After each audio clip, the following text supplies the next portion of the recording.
بھارت کے غیر قانونی زیر قبضہ جموں کشمیر میں بھارتی فورسز نے گزشتہ برس 2024 میں اپنی ریاستی دہشت گردی کی جاری کارروائیوں کے دوران 3 کم عمر لڑکوں سمیت 101 بے گناہ کشمیریوں کو شہید کیا۔ ان میں سے 50 افراد کو جعلی مقابلوں یا دوران حراست بہیمانہ تشدد کے ذریعے شہید کیا گیا۔ ان شہادتوں کے نتیجے میں 8 خواتین بیوہ اور 24 بچے یتیم ہو گئے۔ بھارتی فوجیوں نے اس عرصے کے دوران 2 خواتین کی بے حرمتی کی جبکہ 12 رہائشی مکانات تباہ کیے۔ 2024 میں مظاہرین پر طاقت کے وحشیانہ استعمال کی وجہ سے 67 افراد زخمی ہوئے۔ بھارتی فورسز نے حریت رہنماؤں، کارکنوں، طلباء اور وکلاء سمیت 3492 افراد کو گرفتار کیا۔ کشمیری مسلمانوں کو بدستور مذہبی اجتماعات پر بھی پابندی کا سامنا رہا اور قابض بھارتی انتظامیہ نے انہیں سری نگر کی تاریخی جامع مسجد اور عیدگاہ سمیت کئی مساجد میں جمعہ اور عیدین کی نماز ادا نہیں کرنے دی۔ بھارتی انتظامیہ نے کشمیریوں کے گھروں، زمینوں اور دیگر املاک کی ضبطی کا سلسلہ بھی جاری رکھا اور زرعی اراضی، مکانوں، دکانوں اور دفاتر سمیت 183 سے زائد جائیدادیں ضبط کی۔ گزشتہ برس کم از کم 51 کشمیری ملازمین کو نوکریوں سے برطرف کیا گیا۔ بھارتی جبر استبداد کے باوجود کشمیریوں کے حوصلے بلند ہیں اور وہ شہداء کے عظیم مشن کو اس کے منطقی انجام تک پہنچانے کے لیے پرعزم ہیں۔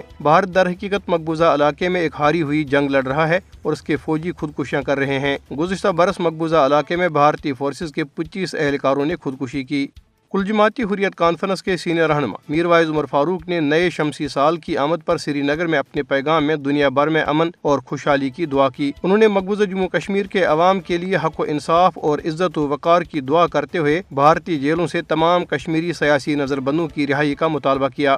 دریا اثنا کسانوں نے پلوامہ میں ٹیکنیکل انسٹیٹیوٹ کیمپس کے نام پر 600 ایکڑ زرخیز زرعی زمین پر قبضے کے خلاف احتجاج کرتے ہوئے بھوک ہڑتال کی ہے۔ یہ اراضی جس میں 5.5 لاکھ پھلدار درخت لگے ہوئے ہیں مقامی زراعت کے لیے انتہائی اہم ہے اور کسانوں کو اپنی روزی روٹی سے محروم ہونے کا خدشہ ہے کیونکہ اس منصوبے سے ان کی فصلوں اور معیشت کو خطرہ لاحق ہے۔ مودی حکومت کے ہندوتوا نظریے کا پھیلاؤ لداخ کے دور دراز علاقے تک بھی پہنچ گیا ہے جہاں اس نے پینگونگ تسو کے کنارے پر 17ویں صدی کے ہندو حکمران شیواجی کا 30 فٹ اونچا مجسمہ نصب کر دیا ہے۔